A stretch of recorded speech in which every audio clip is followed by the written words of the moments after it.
Hello વિદ્યાર્થી મિત્રો, નમસ્કાર. ધોરણ 12 કોમર્સ વાણિજ્ય વ્યવસ્થા અને સંચાલન. વિદ્યાર્થી મિત્રો, આપણે ગયા લેક્ચર સુધીમાં કુલ 6 પ્રકરણ પૂર્ણ કર્યા. હવે 7મું ચેપ્ટર જે સંચાલનના પરિચયમાં આ છેલ્લું પ્રકરણ છે. 7મું ચેપ્ટર છે અંકુશ. સંચાલનના કાર્યોમાં છેલ્લું કાર્ય જે આવે એને અંકુશ કહેવાય. સામાન્ય અર્થમાં એને દેખરેખ કરવી તેવો એનો અર્થ કરવામાં આવે છે. વિદ્યાર્થી મિત્રો, આ પ્રકરણનો ગુણ ભારાંક માત્ર 6 જ છે, પણ તેમ છતાં આ પ્રકરણમાંથી ઘણી વખત 2 ગુણના ઘણા પ્રશ્નો 1 થી 2 પ્રશ્નો સુધી પૂછી શકે છે. ટૂંકા પ્રશ્નો પણ આવી શકે છે. એટલે ખાસ પ્રકરણ ખૂબ જ નાનું છે, માત્ર 4 પ્રશ્નો જ છે, પણ એ 4 પ્રશ્નો ખૂબ અગત્યના છે. ટૂંકું ચેપ્ટર છે એટલે સરળતાથી તમે એને વાંચી પણ શકો છો અને સમજવામાં પણ સરળતા રહેશે. વિદ્યાર્થી મિત્રો, આજે આ જે ચેપ્ટર પૂર્ણ થશે એટલે આપણું સંચાલનનો પરિચય પૂર્ણ થશે. જેથી 7 પ્રકરણ આપણે વાત કરી એ સંચાલનની વાત હતી. હવે 8મા ચેપ્ટર થી આપણે પેટા સંચાલનમાં આગળ વધીશું, એટલે કે એના ઊંડાણપૂર્વકના અભ્યાસ તરફ આગળ વધીશું. તો આપણે શરૂ કરીએ ચેપ્ટર નંબર 7 અંકુશ. વિદ્યાર્થી મિત્રો, પહેલો પ્રશ્ન છે અંકુશનો અર્થ અને તેની લાક્ષણિકતાઓ. તમે અંકુશ વિશે પ્રથમ પ્રકરણમાં જ આપણે અંકુશ વિશેની જાણકારી મેળવી હતી, જેમાં આપણે પીટરે ડ્રકરની વ્યાખ્યા પણ ભણ્યા હતા. અહીંયા એની અલગ અલગ વ્યાખ્યાઓ ને આધારે અને લાક્ષણિકતાઓના માધ્યમથી એનો વિસ્તૃત પરિચય આપણને આપેલો છે. તો વિદ્યાર્થી મિત્રો, એની પહેલા વ્યાખ્યાઓ આપણે તપાસી લઈએ. પહેલી વ્યાખ્યા શું છે? વ્યાખ્યા સમજતા પહેલા એક શબ્દ ખાસ મગજમાં યાદ રાખવું, એ છે અંકુશ એટલે દેખરેખ. શું કરવું? દેખરેખ. મેં તમને ત્યારે પણ વાત કરી હતી, જેમ ઘોડાને કાબુ કરવા માટે લગામ રાખવામાં આવે, એમ હાથીને કાબુ કરવા માટે એના ઉપર બેઠેલો મહાવત, એના હાથમાં જે દોરડા જેવું કંઈક સાધન હોય એને અંકુશ કહેવાય, કે જેના દ્વારા એ હાથીને તેના યોગ્ય રસ્તા પર જ ચલાવી શકે. એમ આપણા ધંધાને જો યોગ્ય રસ્તા પર ચલાવવો હોય તો અંકુશની જરૂર પડે જ. એટલે એ અંતિમ કાર્ય છે. સંચાલનનું એ કેટલામું કાર્ય છે? અંતિમ. જોઈએ એની વ્યાખ્યા. અંકુશ એટલે એકમમાં કયા કાર્યો થઈ રહ્યા છે તે પહેલા નક્કી કરવાનું, અને જે કામ થાય છે એનું સતતપણે શું કરવાનું? મૂલ્યાંકન કરવાનું. અંકુશ એટલે આપણા એકમમાં જે કામ થાય છે તે નક્કી કરવું, કયા કેટલા કાર્યો થાય છે, જે થાય છે એનું મૂલ્યાંકન કરવું, અને જરૂર લાગે તો એમાં સુધારાલક્ષી પગલાઓ લેવા, જેથી આપણું કાર્ય કેવી રીતે ચલાવી શકાય? યોજના મુજબ કામ ચલાવી શકાય. અંકુશનું કામ માત્ર દેખરેખ કરવાનું છે, કે પહેલા આપણે શું કામ થઈ રહ્યું છે નક્કી કરવું, એ કામ બરાબર થઈ રહ્યું છે એ જોવું, અને યોગ્ય જરૂર લાગે તો સુધારાલક્ષી પગલાં લેવા, જેથી આપણા યોજના મુજબનું જ કામ ચાલે. એ કામ એટલે અંકુશનું કામ. બીજી વ્યાખ્યા, આયોજન ધ્યેય નક્કી કરે છે તો અંકુશ એને કેવું બનાવે છે? અસરકારક બનાવે છે. આયોજનમાં ધ્યેય નક્કી થાય તો અંકુશ એને અમલમાં મૂકવાનું અસરકારક કામ કરે છે. ત્રીજી વ્યાખ્યા છે હેનરી ફેયોલે આપેલી. એમના મતે એકમમાં બધું નક્કી કરેલી યોજના મુજબ કે આપેલી સૂચના મુજબ અને સ્થાપિત સિદ્ધાંતો મુજબ ચાલે છે કે નહીં એની ચકાસણી કરવાનો અંકુશમાં સમાવેશ થાય છે. એટલે આપણા ધંધામાં બધું જ વ્યવસ્થિત ચાલે છે કે નહીં એ જોવાનું કામ અંકુશનું છે. તેનો હેતુ, આ અંકુશનો હેતુ આપણી નબળાઈઓ અને ભૂલો પહેલા શોધવાનો છે. ધંધા આપણા જે કાર્ય થઈ રહ્યું હોય એમાં શું નબળાઈ છે, એમાં શું ભૂલો છે એને શોધવાનો છે, અને એ ભૂલો શોધીને એને શું કરવાનો છે, સુધારવાનો છે, જેથી ફરીથી આવી ભૂલો થતી અટકાવી શકાય.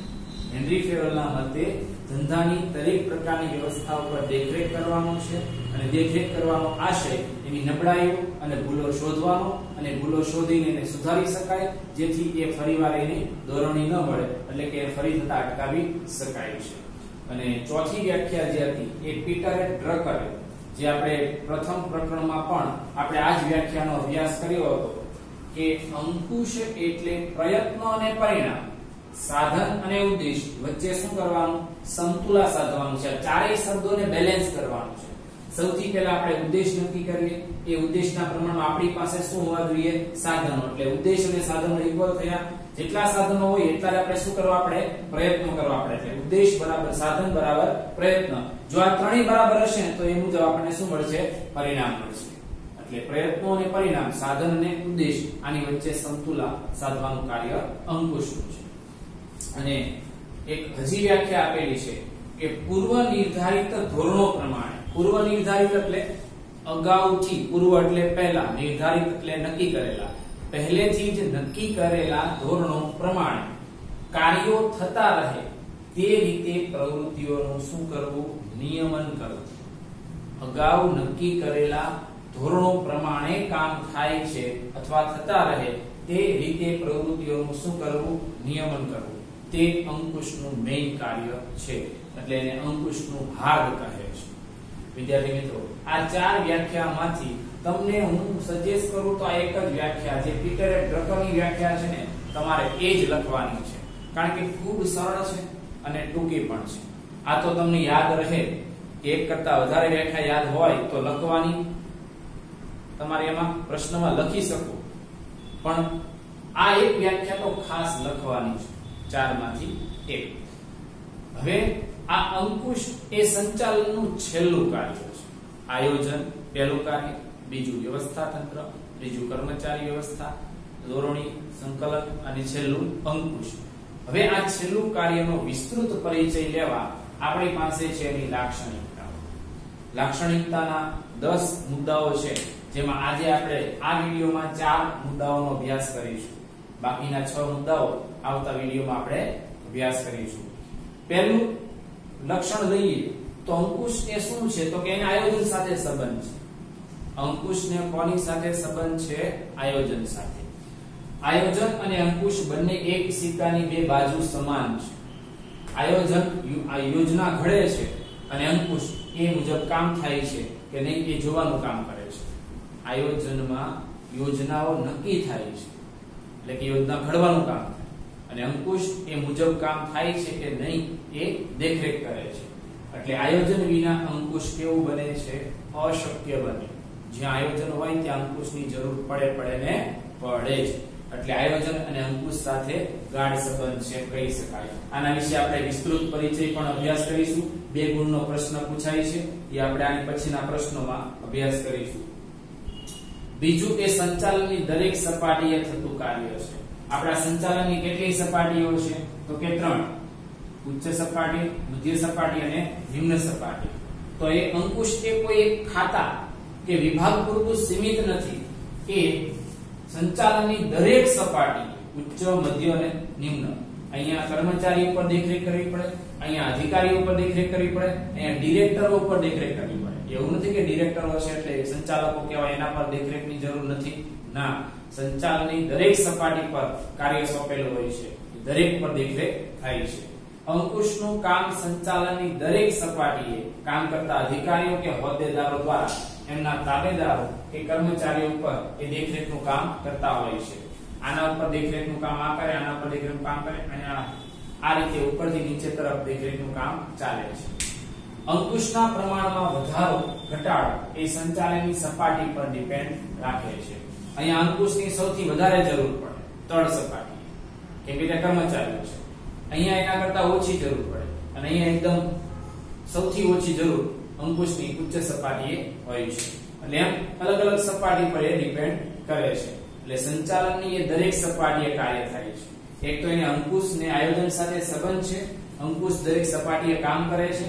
ત્રીજું એક કન્ટિન્યુ પ્રોસેસ, એટલે સતત પ્રક્રિયા છે. નંબર 3 એકમની પ્રવૃત્તિઓ ઉપર એકવાર અંકુશ રાખ્યા પછી બધું બરાબર જ આયોજન પ્રમાણે થાય એવું માની લેવાનું નથી. એકવાર તમે કામ સોંપી દીધું એટલે એ રીતે જ થયા રાખશે નહીં, એના પર સતત વોચ રાખવી પડે છે. જો એવું નહીં કરો તો એ ભૂલ ભરેલો નિર્ણય કહેવાય. એટલે જે કામ સોંપાઈ ગયું એ મુજબ એના ઉપર સતત દેખરેખ કરવી પડે.